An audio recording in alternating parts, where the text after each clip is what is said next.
Powiedz mi, czy to znasz, czy to nie brzmi znajomo, że wracasz ze spotkania ze znajomymi, może z rodziną, może z jakąś jedną nawet osobą, z koleżanką, kolegą, zamykasz drzwi, jesteś już w domu i co? I jest fala uderzeniowa. Po pierwsze, co w ciebie uderza, to poczucie, jak bardzo jesteś zmęczony lub zmęczona. Tak jakbyś nosiła ciężary, przebiegła maraton, dosłownie fizycznie. Ale przychodzi też druga fala, być może od razu, a może troszeczkę czasu ci na to potrzeba, ale przychodzi druga fala mentalnej analizy tego, kto gdzie powiedział, czy dobrze się odezwałam, czy dobrze wypadłam, czy dobrze to, czy dobrze tamto, czy się pogniewał, czy się obraził, czy tata i tak dalej. I to gdzieś jest twoja norma po spotkaniach, po kontaktach z ludźmi. Jeżeli gdzieś na tym się łapiesz siebie, to dzisiejszym filmem chcę ci powiedzieć pierwszą rzecz, dlaczego tak się dzieje, że to jest zrozumiałe, a drugą rzecz, jak nauczyć się z tym żyć. Bo nie powiem ci, jak z tym walczyć, jak gdzieś w jakiś sposób podejść do tego w formie ataku. Nie będziemy na takim kanale, jak daj sobie spokój, nie będziemy siebie atakować, natomiast będziemy sobie pomagać.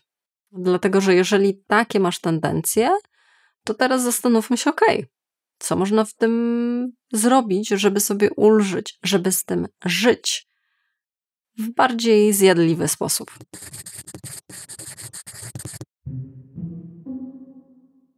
No więc przechodząc do pierwszej części. Dlaczego tak może być? No, spotykamy się tutaj na takim kanale, a nie innym, który ze względu na swoje treści, jak sądzę, przyciąga osoby, co bardzo często zresztą są filmy o tym, które są wrażliwsze.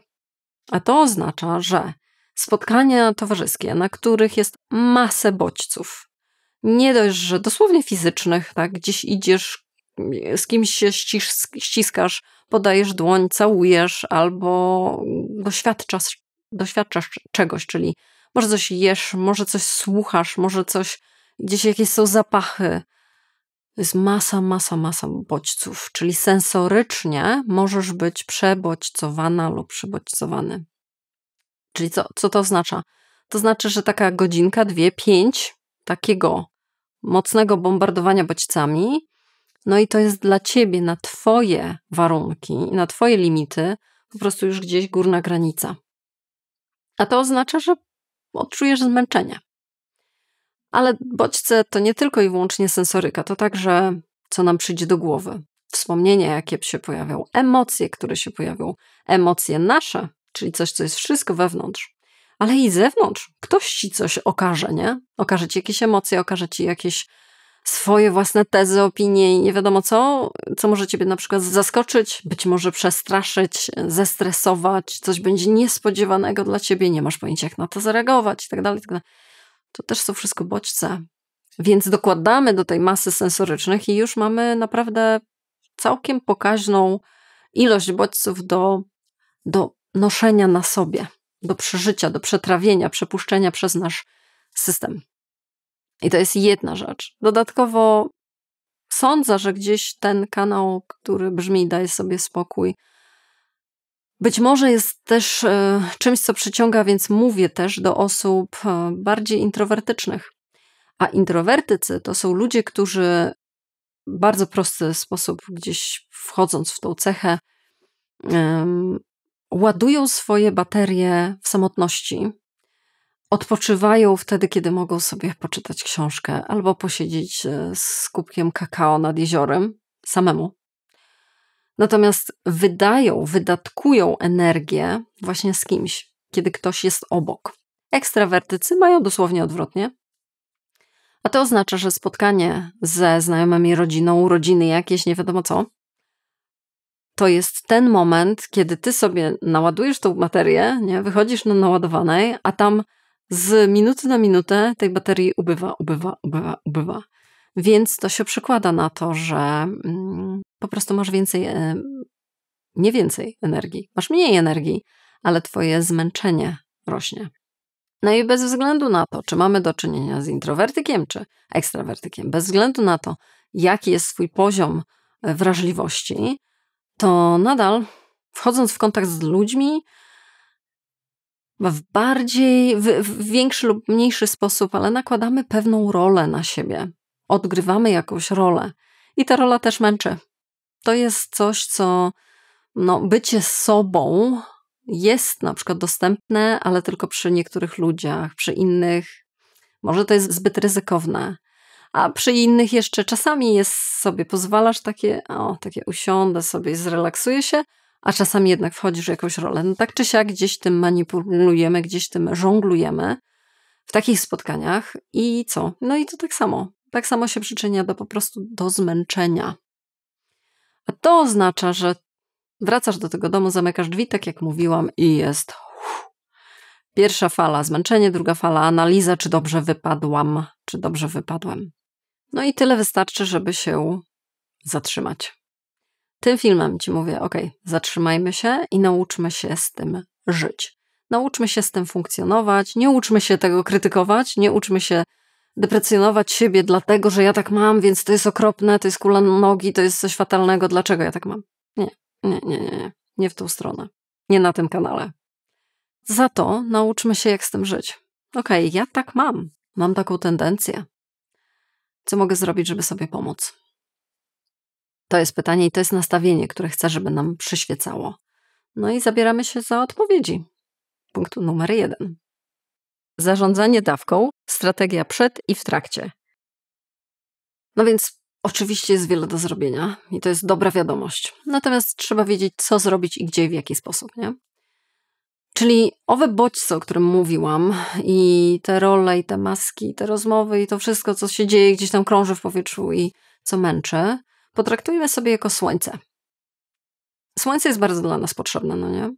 Do życia, do działania, do lepszego humoru. Tak samo spotkania towarzyskie. I jednocześnie takim słońcem można się nieźle poparzyć. A więc musimy zarządzać dawką. A dawkę dostosowujemy nie do jakiejś ogólnej, nie wiadomo jakiej przez kogo napisanej normy, tylko do swojego typu skóry. A to oznacza, że dostosowujemy się do swojego typu człowieka, którym jesteśmy. Jak to się przekłada na praktykę? Pierwsza rzecz, jest dużo do zrobienia przed. Czyli jeżeli wiesz, że masz wyjście w piątek o 18:00, to znaczy, że ten piątek fajnie by było, a tak naprawdę jeszcze czwartek i na przykład kilka dni przed, dobrze się wyspać, zadbać o takie podstawy higieny psychicznej, dobrze się wyspać, nie jeść jakichś dziwacznych rzeczy, które ciebie pobudzają, czyli na przykład picie kawy, czy jakichś innych rzeczy, które wiesz, że na ciebie działają tak, że gorzej ci się śpi, gorzej ci się funkcjonuje. Odpuść sobie to. To jest ten moment, kiedy ładujemy baterię. Chcemy wejść w to spotkanie z pełną baterią, a nie już wyczerpaną, no bo w ten sposób to nie pomagamy sobie. Dodatkowo, jeżeli jest tylko, oczywiście liczę się z tym, że nie zawsze jest taka możliwość, ale jeżeli jest taka możliwość, no to skoro to jest spotkanie jest piątek wieczór, to staraj się zrobić, tak sobie zarządzać swoimi zadaniami, żeby za mocno od siebie dużo nie wymagać w piątek. Od rana do wieczora, żeby to był dzień bardziej lekki. W ten sposób ładujesz swoje baterie i idziesz z innym naładowaniem, a to naprawdę czyni olbrzymią różnicę. Dodatkowo warto też ustalić limit czasowy, czyli z góry masz nastawienie, że dobra, podładowałam sobie baterię, wiem, że moja bateria starcza na 3 godziny, w czwartej godzinie ona już tam na oparach jedzie, albo po prostu całkowicie siada, więc dajemy sobie limit. Od początku gdzieś podpisujesz ze sobą kontrakt, czyli fajna jest ekspozycja na słońce, to jest bardzo zdrowe i tak samo ekspozycja na ludzi i spotkania, kontakty, ale po 2 godzinach ekspozycji na słońce idę w cień. Ekspozycji na bodźce, na spotkania, na rozmowy, na miny, na interpretacje swoje własne itp. itd. Po 2 godzinach idę do domu. I to jest oszczędzanie swojej energii, to jest też zarządzanie swoją energią. Czyli mówimy tak w pewnych granicach czasowych. Bardzo dużo zmienia w nastawieniu. bo nie wymagasz od siebie tego, żeby to trwało w nieskończoność, a ty masz w nieskończoność dysponować siłami na to. Dodatkowo możesz robić mikroprzerwy w trakcie spotkania. No co to oznacza? To jakby to wszystko, co ta nazwa wyjaśnia, to nie ma żadnej tajemnicy, czyli szukasz sposobów na to, żeby sobie robić mikroprzerwy, czyli wyciągasz siebie, wyjmujesz siebie z tego oceanu bodźców do jakiejś przestrzeni, która ma mało bodźców. Czyli wychodzisz sobie do ogrodu, wychodzisz sobie na balkon, wychodzisz sobie do łazienki, wychodzisz sobie do innego pokoju, gdziekolwiek, gdzie możesz troszeczkę się na chwilkę odseparować, na minutkę, na 2. I sobie po prostu oddychasz. Nic innego nie robisz. Właśnie dlatego, żeby więcej nie było bodźców, no to jedyne, na co się wystawiamy, to oddychanie na przykład. Możesz zamknąć oczy. Jeżeli na to są oczywiście warunki, nie? Dodatkową strategią jest szukanie sojusznika. Czyli fajnie jest gdzieś z jakąś osobą, na przykład jeżeli to jest spotkanie rodzinne albo wśród znajomych, mieć jakąś jedną osobę, z którą idziemy, która dobrze to rozumie. Może ta osoba właśnie tak samo ma. I z tą osobą umawiacie się na jakiś sygnał, który tak naprawdę który tak naprawdę oznacza: moja bateria jest na wyładowaniu, już jadę na oparach, ewakuujmy się, czas odejść. I razem wychodzicie, tak? To jest też fajne, bo w tym momencie nie jesteś sam, nie jesteś sama. Jest ktoś, kto to rozumie, a być może w ogóle tak samo ma. To jest dobrze wiedzieć, dobrze mieć kogoś takiego przy sobie. A ja mam przy sobie kogoś, kto mnie bardzo mocno, pomimo że jestem mały piesek, wypycha swoimi plecami do przodu. Okej, a my przechodzimy do punktu drugiego. Pierwszy załatwiał to. Pierwszy opowiadał o tym, co można zrobić przed i w trakcie spotkania, a teraz czeka nas robota, co robić po. Punkt drugi, plan regeneracji, strategia po. Czyli właśnie to jest ten moment, o którym mówiłam na samym początku tego filmu, czyli wracasz do domu, zamykasz drzwi i spuszcza się z ciebie powietrze, a ty bardzo świadomie to ogarniasz i widzisz, że ojej, faktycznie jestem jak taki balonik, który został przekuty i jest już w ogóle bez powietrza w środku. Dlatego też warto ten moment wykorzystać na to, okej. Dosłownie możesz sobie powiedzieć na głos, albo przynajmniej pomyśleć, mój mózg, moje ciało, moje emocje, wszystko funkcjonowało na wysokich, być może najwyższych obrotach przez ostatnie 2-3 godziny, 5. Dlatego też sobie teraz pozwolę na pewne odpuszczanie, na to, żeby dać sobie spokój. Pierwsza rzecz, która jest super ważna, to jest taka dekompresja, czyli mówisz sobie, dobra, przez 30 minut, może dłużej, może krócej, jak kto woli, jak kto może, siadam sobie w fotelu, najlepiej zamykam oczy, może włączam sobie tylko jakąś spokojną muzykę albo ćwierkanie ptaszków i nic nie robię, nic nie postanawiam, nic nie analizuję, w ogóle nie wchodzę w to. Pierwsze, co robię, to dekompresja. I siedzimy i sobie pozwalamy na ten moment, kiedy bodźce zostaną odcięte nożyczkami. I co to oznacza? No to są te pierwsze chwile, kiedy podłączasz baterię do ładowania. Niech ona sobie troszkę ta energia tam pobędzie, a nie funkcjonujesz na pustej. Pierwsze, co robimy, podłączamy się do ładowania. To czasami może być nie tylko oczywiście takie wylądowanie w fotelu, to może być też taki reset, powiedzmy, sensoryczny. Prysznic. Pierwsze, co absolutnie instynktownie przychodzi mi do głowy, to jest woda.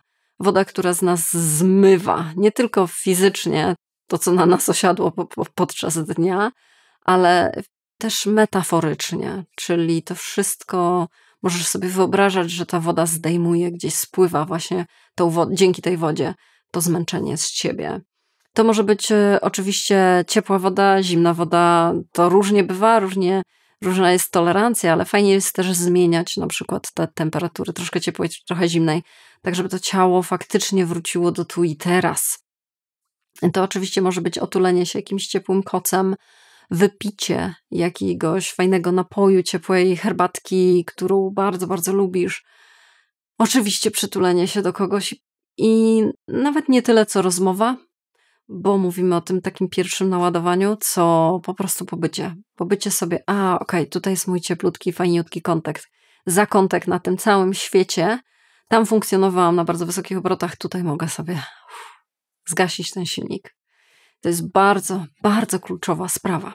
No i oczywiście w tym momencie, gdzieś na tym momencie mogą przyjść do ciebie ruminacje, czyli myśli, które a tamta zrobiła to, a tamten powiedział mi tak, czy ja się dobrze zachowałam i tak dalej, i tak dalej, i tak dalej. No i to jest ten moment, kiedy ćwiczymy swoje własne myśli, a tak naprawdę nie tyle co myśli, co relacje z nimi. Czyli możesz sobie na głos powiedzieć, okej, dobra, nie dzieje się nic złego, nie dzieje się nic niepokojącego, jedyne co się dzieje to mój zmęczony mózg opowiada mi przeróżne historie. Nie muszę ich brać tak na serio. I tutaj już może się przydać rozmowa z kimś innym, żeby z siebie to po prostu wyrzucić. Tutaj może się przydać po prostu kartka i papier. Nie kartka i papier, a kartka i długopis, nie? To może się przydać do tego, żeby z siebie wyrzucić to, żeby gdzieś doświadczyć jakiegoś katarzis, trochę oczyszczenia, żeby nie trzymać tego w środku. Ale przede wszystkim praca na zasadzie dystansowania się do tego, co akurat twoja głowa wymyśliła. I tutaj nie będę bardzo gdzieś wchodzić w ten temat, dlatego że to jest duży temat i poświęciłam temu wiele innych filmów o ruminacjach, dlatego przekieruję ciebie na inne filmy w tym momencie. No i oczywiście jedna z bardzo ważnych rzeczy, którą jakby zamykamy wszystkie te działania, wszystkie te punkty, wszystko co dzisiaj o tym mówiłam, życzliwość do siebie. Czyli zastanowienie się, jak bym potraktowała najlepszą przyjaciółkę, która by mi powiedziała, że właśnie wróciła ze spotkania i jest absolutnie wyzuta z resztek energii. Co bym jej chciała zrobić, co bym chciała powiedzieć, w jaki sposób bym chciała jej pomóc. No i robimy. I mówimy, tylko że do wewnątrz. Kierujemy to do wewnątrz, czyli tylko i wyłącznie strzałka się zmienia. Ale przekaz, komunikacja jest ta sama. Jeżeli się gdzieś odnajdujesz w tym, o czym dzisiaj mówiłam, to jeszcze jedna uwaga.